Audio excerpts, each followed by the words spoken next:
நானோ இந்த பூமியிலிருந்து உயர்த்தப்படும் போது எல்லாரையும் என்னிடமாய் கவர்ந்து கொள்வேன். யோவான் 12:32. இந்த வாக்கியத்தின் உண்மையான பொருள் என்ன? இந்த அறிவிப்பை இயேசு கிறிஸ்து யாருக்காக சொன்னார்? இந்த வார்த்தையின் அடிப்படையில் எல்லோரும் ரட்சிக்கப்படுவார்களா? இந்த வார்த்தையை இயேசு கிறிஸ்து சொன்னதின் நோக்கம் என்ன? இந்த வாக்கியத்தில் உள்ள எல்லோரும் என்கிற வார்த்தையின் உண்மையான பொருள் என்ன? இந்த வாக்குறுதி எப்படி நிறைவேறியது? அவருடைய காலத்தில் ஏன் எல்லோரையும் கவர்ந்து கொள்ள முடியவில்லை? இது போன்ற கேள்விகளுக்கு இந்த காணொளியில் பதில் உண்டு. கேளுங்கள், மற்றவர்களுக்கு அறிமுகம் செய்து வையுங்கள். ஆண்டவராகிய இயேசு கிறிஸ்து நாமத்தில் உங்களுக்கு என்னுடைய அன்பான வாழ்த்துக்கள். உங்கள் சிந்தனைக்கு என்கிற என்னுடைய செய்திகளை ரெகுலரா கேட்டு வருகிற உங்களுக்கு என்னுடைய நன்றியை தெரிவித்துக் கொள்கிறேன். இந்த செய்திகள் உங்களுக்கு பிடித்திருக்கும் என்றால் உங்களுடைய ஆவிக்குரிய வாழ்க்கைக்கு பயனுள்ளதாக இருக்கும் என்று நீங்கள் கருதும் பட்சத்தில் இந்த யூடியூப் செய்திகளை மற்றவர்களுக்கு அறிமுகம் செய்து வைக்கும்படியாக உங்களை அன்போடு கேட்டுக்கொள்கிறேன். இதுவரைக்கும் என்னுடைய சேனலை சப்ஸ்கிரைப் பண்ணாதவங்க சப்ஸ்கிரைப் பண்ணி ஆதரிக்கும்படியாக கேட்டுக்கொள்கிறேன்.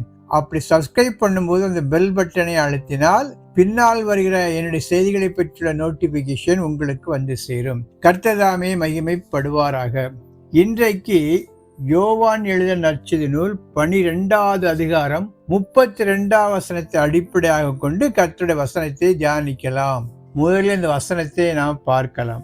நான் பூமியிலிருந்து உயர்த்தப்பட்டிருக்கும் போது எல்லாரையும் என்னிடத்தில் இழுத்துக் கொள்ளுவேன் என்றார். இந்த வார்த்தை சொன்னவர் யார் என்றால் ஆண்டவராய் இயேசு கிறிஸ்து. திருத்துவத்தின் 2வது நபரான குமாரனாய் கிறிஸ்து பிதாவினால் இந்த உலகத்திற்கு அனுப்பப்பட்டு 33 ஆண்டுகள் தன்னுடைய இந்த உலக ஓட்டத்தை முடித்துக் கொள்கிற அந்த இறுதி காலகட்டத்தில் இந்த வார்த்தையை அவர் சொல்கிறார். அதாவது 12:1 பார்க்கும் பொழுது பஸ்கா பண்டிகை வர 6 நாளுக்கு முன்பாக தன்னுடைய ஆவிக்குரிய பயணத்தை முடிக்கிற அந்த இறுதி காலகட்டத்தில் இந்த வார்த்தையை சொல்கிறார். கடைசியாக எருசலேம் நகருக்கு செல்வதற்கு முன்பாக அவருக்கு மிகப்பெரிய வரவேற்பு கொடுக்கப்படுகிறது. பெருந்திரளான மக்கள் அவரை கூடி அவரை ஆர்ப்பரித்தார்கள். குருத்தோர்களை பிடித்து கொண்டு கர்த்தருடைய நாமத்திலான வருகிற அவருக்கு மகிமை உண்டாதா என்று சொல்லி அவரை புகழ்ந்து பாடுகிறார்கள். அந்த ஒரு காலகட்டத்தில் தான் இந்த வார்த்தையை அவர் சொல்கிறார். இதனுடைய உண்மையான அர்த்தம் என்ன? எந்த ஒரு பகுதியும் நாம் தியானிக்கும் போது அல்ல வியாக்கியானம் பண்ணும் போது இல்லது அதை குறித்து உள்ள உபதேசங்களை போதிக்கும் போது அந்த வார்த்தை யார் சொன்னார், எதற்காக அந்த வார்த்தை சொல்லப்பட்டது, எதனுடைய அடிப்படையில் சொல்லப்பட்டது, அதனுடைய வரலாற்று பின்னணி என்ன போன்ற பல காரியங்களை அடிப்படையாக கொண்டுதான் ஒரு வசனத்தை நாம் தியானிக்க வேண்டும். மேலெழுந்த வர லிட்டரலா ஒரு வசனத்தை நாம் ஆராய்ந்து பார்ப்பது என்பது மிகவும் ஆபத்தான காரியம்.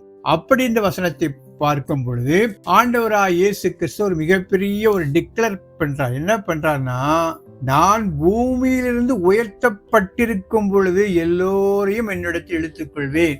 இப்ப இல்ல, நான் உயர்த்தப்படும் பொழுது உங்கள் எல்லோரையும் இழுத்துக் கொள்வேன் என்கிற மிகப்பெரிய ஒரு அறிவிப்பை, ஒரு டிக்ளரேஷனை அந்த இடத்தில் ஆண்டவராய் இயேசு கிறிஸ்து சொல்கிறார். இது எப்பொழுது என்றால் கடைசி அவர்தான் மரிக்க போவதற்கு முன்பாக இந்த வார்த்தையை சொல்கிறார். இதனுடைய அர்த்தம் என்னவென்றால் எல்லோரையும் நான் இழுத்துக் கொள்வேன் என்கிற அர்த்தம். எல்லோரையும், ஆல். அப்படி என்றால் எல்லோரையும் கவர்ந்து இழுக்கக்கூடிய அந்த நிகழ்வு எப்பொழுது நடக்கும்? அவர் இருந்த காலத்தில் நடந்ததா அல்லது அதற்கு பிறகு நடந்து கொண்டிருக்குமா அல்லது இறுதியில் நடக்குமா என்பதை பற்றி நாம் சற்று ஆராய்ந்து பார்க்க வேண்டும். அதாவது இந்த சூழ்நிலை எப்பொழுது ஏற்பட்டது என்றால் இந்த வார்த்தை ஏன் ஆண்டவராய் இயேசு கிறிஸ்து சொன்னார் என்பதை நாம் முதலில் புரிந்து கொள்ள வேண்டும். எப்படி என்றால் அவரை நோக்கி மிக திரளான மக்கள் வருகிறார்கள். அந்த சமயத்துல இந்த 12வது அதிகாரம் 20வது வசனத்தை நாம் பார்க்க வேண்டும். பண்டிகையில் ஆராதனை செய்ய வந்தவர்களில் சில கிரேக்கர் இருந்தார்கள். அதாவது அந்த காலம் பஸ்கா பண்டிகை கொண்டாடக்கூடிய அந்த காலகட்டத்துல சில கிரேக்கர்கள் அவருடைய கீர்த்தியை பார்த்து, புகழ்ச்சியை பார்த்து அவரை பார்க்க வேண்டும், அவருடைய ஆலோசனை பெற்றுக்கொள்ள வேண்டும் என்று அவரை நெருக்குகிறார்கள். அதற்காக அவர் என்ன செய்தார் என்றால் அந்திரியாவுக்கு அதை முதலில் அறிவித்தார்கள். அந்திரியா பிலிப்புக்கு அறிவித்து அதை அவர்கள் இயேசு கிறிஸ்துவுக்கு அறிவிக்கிறார்கள். ஆண்டவரே, உம்மை பார்க்க சில கிரேக்கர்கள் வந்திருக்கிறார்கள், அவர்கள் உம்மோடு பேச வேண்டும், ஏதோ கேட்க வேண்டும் என்று சொல்வதற்காக உம்மிடத்தில் வந்திருக்கிறார்கள் என்று சொல்லும் போது அப்பொழுது ஆண்டவர் இந்த வார்த்தையை சொல்கிறார். எந்த கான்டெக்ஸ்ட்ல ஒரு வார்த்தையை சொல்கிறார் என்பது மிக முக்கியமான ஒரு கருத்து. யாருக்காக, எதற்காக, ஏன் சொன்னார் என்பதுதான் முக்கியமான கருத்து. அப்படி என்றால் அந்த கிரேக்கர்கள் வந்திருக்கிறார்கள், உம்மை பார்க்க வேண்டும் என்று சொல்லி வந்தபோது அந்த காலகட்டத்தில் அவர் இந்த வார்த்தை சொன்னதாக நாம் அறிந்து கொள்ளலாம். குறிப்பாக 12:23 பார்க்கும் பொழுது, அப்பொழுது இயேசு அவர்களை நோக்கி, மனுஷகுமாரன் மகிமைப்படும்படியான வேளை வந்தது.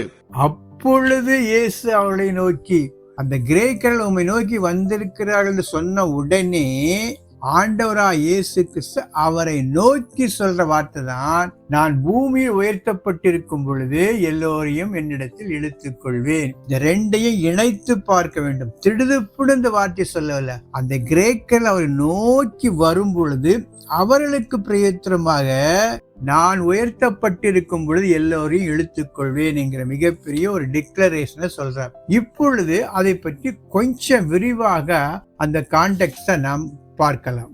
கிரேக்கர்கள் ஏன் இயேசுவண்டை வந்தார்கள் என்றால், அவர்கள் இயேசுவை பற்றி புகழ்ச்சி அறிந்து அவரிடம் ஏதாவது அறிந்து கொள்ள வேண்டும், கர்த்தருடைய வார்த்தையை பெற்றுக்கொள்ள வேண்டும், ஆவிக்குரிய நன்மைகளை பெற்றுக்கொள்ள வேண்டும் என்கிற ஒரு பாரத்தோடு அவரை நெருங்கி வந்தார்கள். ஆனால் ஆண்டவர் சொன்ன காரியம் என்னவென்றால், நான் உயர்த்தப்பட்ட பிறகுதான் அவர்களை என்னோடு எடுத்துக்கொள்ள முடியுமே தவிர இப்போது நான் உயர்த்தப்படவில்லை, அவர்களை என்னிடத்தில் அனுப்பாதீர்கள் என்று சொல்லுவதாகத்தான் இதை பொருள் கொள்ள வேண்டும். இந்த வார்த்தையை எதோடு ஒப்பிட்டு பார்க்கணும் என்றால், மத்தேயு எழுதின நற்செய்தி நூல் 15வது அதிகாரம் சொல்லப்பட்ட நிகழ்வோடு ஒப்பிட்டு பார்க்க வேண்டும். அந்த அதிகாரத்தில் என்ன சொல்லப்பட்டிருக்கிறது என்றால், ஒரு கானானிய பெண், அந்த பெண்ணுக்கு ஒரு மகள் இருந்தாள். அந்த மகளுக்கு பிசாசினால் பாதிக்கப்பட்டு கடும் வேதனையில் இருப்பதை அறிந்து அவள் ஆண்டவரிடம் கொண்டு வந்தால் விடுதலை கிடைக்கிற நோக்கத்தோடு கூட ஆண்டவர் நோக்கி வருகிறாள். அதை பார்த்து அந்த சீடர்கள் இவளை அனுப்பிவிடும் என்று சொன்ன போது ஆண்டவர் சொன்ன வார்த்தைனா, நான் அவளுக்கு அற்புதம் செய்வதற்காக நான் வரவில்லை, காணாமல் போட ஆடுகளாய் இஸ்ரவேலருக்கே நான் வந்திருக்கிறேனே தவிர வேற யாருக்கும் வரல என்று சொல்லி அந்த பெண்ணுக்கு முதலில் அற்புதம் செய்ய அவர் மறுத்து விட்டார். அவள் ரொம்ப இன்சிஸ்ட் பண்ணி கேட்டுக்கொண்ட நிமித்தம் அவளுடைய விசுவாசத்தை பார்த்து அவளுக்கு ஒரு அதிசயம் நடந்தது. அப்பொழுது கூட ஆண்டு சொன்ன வார்த்தை என்னவென்றால், பிள்ளைகளுடைய அப்பத்தை எடுத்து நாய்களுக்கு போடுவது நல்லதல்ல என்று சொல்லி, நான் கானானிய மக்களுக்கு அதிசயம் செய்வதற்காக வரவில்லை, இஸ்ரவேல் மக்களுக்கு அதிசயம் செய்வதற்காக வந்தேன் என்று சொல்கிறார். அப்படி என்றால் அவருடைய இம்மீடியட் பர்பஸ் என்னன்னா, இஸ்ரவேல் மக்களுக்கு ஒரு நற்செய்தி சொல்ல வேண்டும், ராஜ்யத்தின் நற்செய்தி. ஆண்டவர் பிரசங்கித்த இஸ்ரவேல் மக்களுக்கு பிரசங்கம் பண்ணின அந்த ராஜ்யத்தின் நற்செய்தி என்பது வேறு, பவுல் பிரசங்கித்த கிருபைய நற்செய்தி என்பது வேறு. ரெண்டு டிஃபரெண்ட். பரலோக ராஜ்யம் சமீபமா இருக்குது, மனம் திரும்புங்கள் என்று சொன்ன வார்த்தை என்பது இஸ்ரேல் மக்களுக்கு சொல்லப்பட்ட வார்த்தை. ஆனால் கிருபையின் நற்செய்தி என்பது அது வேற கோணத்துல, அது புறஜாதி மக்களுக்காக சொல்லப்பட்ட கிருபையின் நற்செய்தி. இந்த ரெண்டு நற்செய்திக்கு மிகப்பெரிய வித்தியாசம் உண்டு. எனவே இந்த கிரேக்கர்களுக்கு சொல்லக்கூடிய வார்த்தை என்னிடத்தில் இல்லை என்பதுதான் இங்கே புரிந்து கொள்ளக்கூடிய ஒரு காரியம். அது மாத்திரமல்ல, இதே 12ஆம் அதிகாரத்துல ஒரு முக்கியமான கருத்தை சொல்கிறார். 12:24 பார்க்கும் பொழுது, மெய்யாகவே மெய்யாகவே நான் உங்களுக்கு சொல்லுகிறேன், கோதுமை மணியானது நிலத்தில் விழுந்து சாகாவிட்டால் தனித்திருக்கும், செத்ததேயாகில் மிகுந்த பலனை கொடுக்கும். அதாவது கோதுமை மணியானது விழுந்து செத்தாலே ஒழிய அது மிகுந்த பலனை தராது. அதுபோல நானும் இந்த உலகத்திற்கு உலகத்தின் பாவங்களுக்காக மரித்து உயிர்த்தெழுந்த பிறகு அதன் விளைவாக தான் நான் உலக மக்களுக்கு பயனுள்ளவனாக மாற முடியுமே தவிர இந்த இம்மீடியட்டா இந்த சூழ்நிலையில நான் அவர்களுக்கு பிரயோஜனப்பட முடியாது. எனவேதான் நான் உயிர்த்தெழுந்த பிறகு எல்லோரும் இழுத்துக் கொள்வேன் என்கிற ஒரு வார்த்தையை இங்கு பயன்படுத்துகிறார். அப்படி என்றால், நான் கோதுமை மணியை போல் இந்த உலகத்தில் மரித்து சிலுவையில் அறையப்பட்டு 3ஆம் நாள் உயிர்த்தெழுந்து அந்த பாடுகள் மரணங்கள் மூலமாக உலகத்திற்கான மிகப்பெரிய நற்செய்தி அறிவிக்கப்படும். நான் சொன்ன அந்த நற்செய்தியின் மூலமாக உலக மக்கள் என்னிடத்தில் வருவார்கள், ஆனால் இப்பொழுது அல்ல என்பதுதான் 12:32 உண்மையான அர்த்தம். அப்படி என்றால் இந்த வார்த்தை என்பது இம்மிடியட்டா நடக்கல, அது காலப்போக்கில் ஸ்டெப் பை ஸ்டெப்பா நடந்திருக்கு என்பதுதான் இந்த இடத்துல புரிந்து கொள்ளக்கூடிய காரியம். அடுத்தபடியாக, எல்லோரையும் இழுத்துக் கொள்வேன் என்பதனுடைய உண்மையான அர்த்தம் என்ன? இந்த எல்லோரையும் என்கிற வார்த்தை வைத்துக் கொண்டு ஒரு சில வேத அறிஞர்கள், வில்லியம் பார்க்லே போன்ற அறிஞர்கள் எல்லாம் சொல்லக்கூடிய காரியம் என்னவென்றால், இது யுனிவர்சலிசம் என்கிற கோட்பாட்டை வலியுறுத்துகிறது. யுனிவர்சலிசம் என்றால் என்ன என்று பார்க்கும் பொழுது, எல்லா மக்களும் ஏதோ ஒரு காலகட்டத்தில் ஆண்டவரை ஏற்றுக்கொள்வார்கள். சில பேர் நரகத்தின் வழியாகவும் சென்று சில குறிப்பிட்ட காலம் வரை தண்டனை அனுபவித்து விட்டு பின்னால் ஆண்டவரை ஏற்றுக்கொள்வார்கள் என்று சொல்லக்கூடிய அந்த கோட்பாட்டை குறிப்பதுதான்.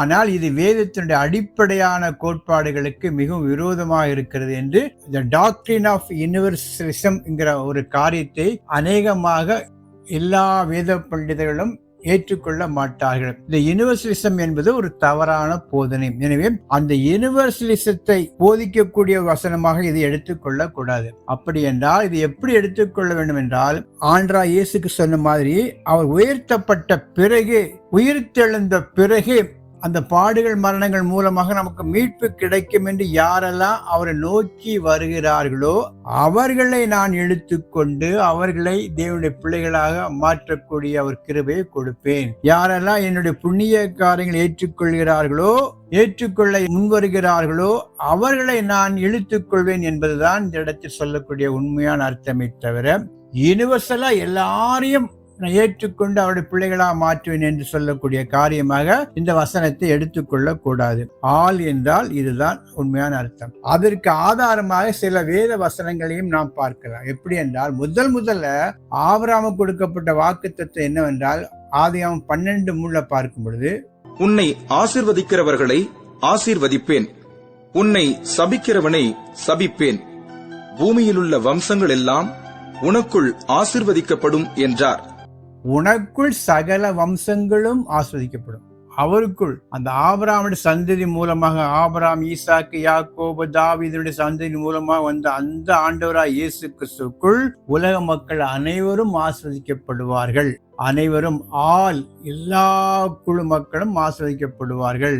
இதையும் ஒரு ஆதாரமா எடுத்துக்கொள்ள வேண்டும். அடுத்ததா பார்க்கும் பொழுது, உயிர்த்தெழுந்த பிறகு, உயிர்த்தெழுகிற காலம் வரைக்கும் ஆண்டவராய் இயேசு கிறிஸ்து யூதர்களுக்கு அனுப்பப்பட்ட மேசியாவாக காணப்பட்டார். ஆனா உயிர்த்தெழுந்த பிறகு தன்னுடைய சீடர்களுக்கு சொன்ன, அப்போஸ்தலர்களுக்கு சொன்ன கட்டளை என்னவென்றால், எனவே நீங்கள் புறப்பட்டு போய் எல்லா நாட்டின் மக்களையும் எனக்கு சீடராக்குங்கள். பிதா, மகன், பரிசுத்த ஆவியானவருடைய பேரில் அவர்களுக்கு திருமுழுக்கு கொடுத்து, நீங்கள் புறப்பட்டு போய் எல்லா நாட்டு மக்களையும் என்னுடைய சீடராக்குங்கள் என்று சொல்லக்கூடிய ஒரு வார்த்தையும் சொல்கிறார். அப்படி என்றால் அவர் உயிர்த்தெழுந்த பிறகு, அதாவது உயர்த்தப்பட்ட பிறகு அவருடைய நற்செய்தியை எல்லாருக்கும் சொல்லும் பொழுது அவரை ஏற்றுக்கொண்டவர்களை சீடராக்குங்கள் என்கிற மிகப்பெரிய கட்டளையை கொடுக்கிறார். அப்படி என்றால் இங்கேயும் எல்லா நாட்டு மக்களையும், அப் டு கல்வாரி வரைக்கும் அவர் யூதர்களுக்காக இருந்தாலும், கல்வாரிக்கு பிறகு அவர் எடுத்துக்கொள்ளப்பட்ட பிறகு, உயர்த்தப்பட்ட பிறகு சுவிசேஷம் எல்லா மக்களுக்கு சென்று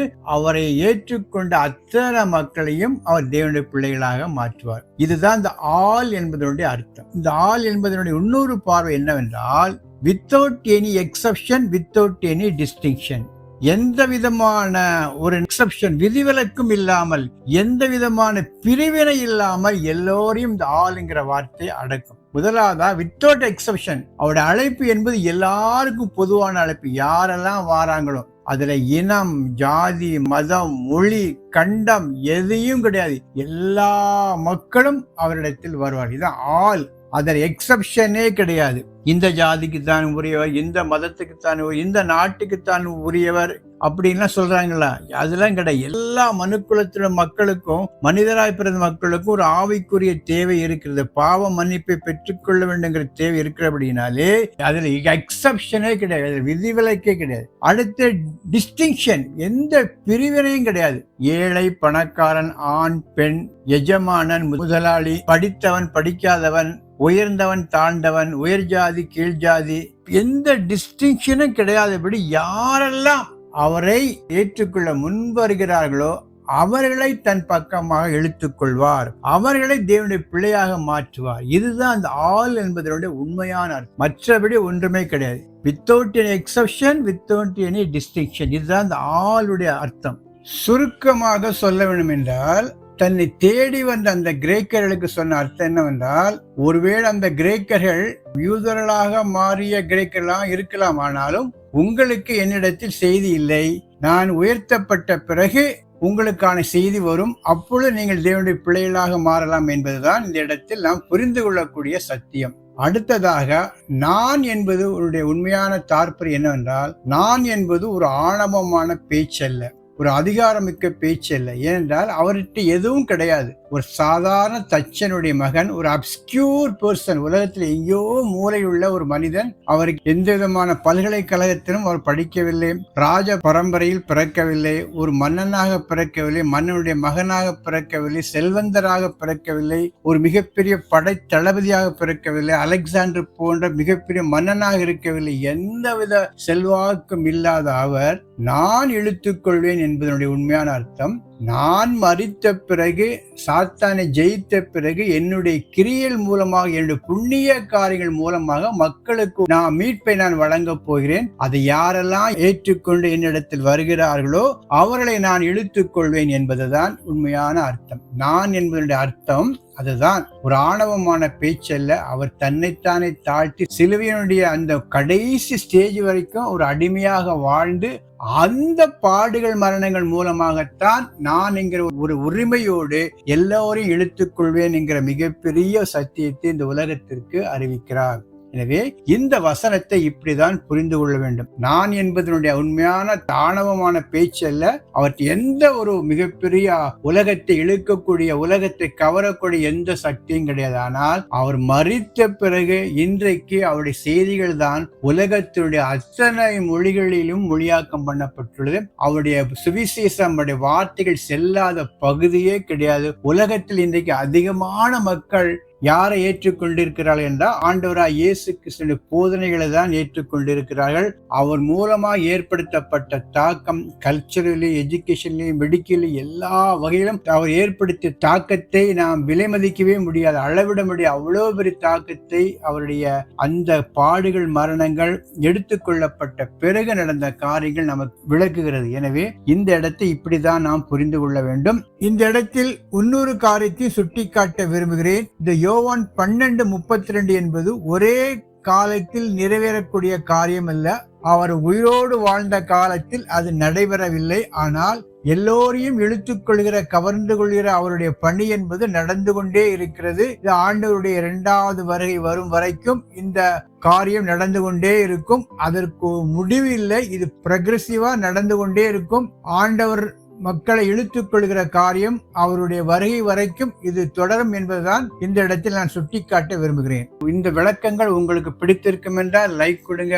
உங்களுடைய கருத்துக்களை ஒரு சில வார்த்தைகளாக எழுதினால் அது அடியை உற்சாகப்படுத்ததா இருக்கும். கர்த்தர் தாமே உங்களை ஆசீர்வதிப்பாராக. ஆமென்.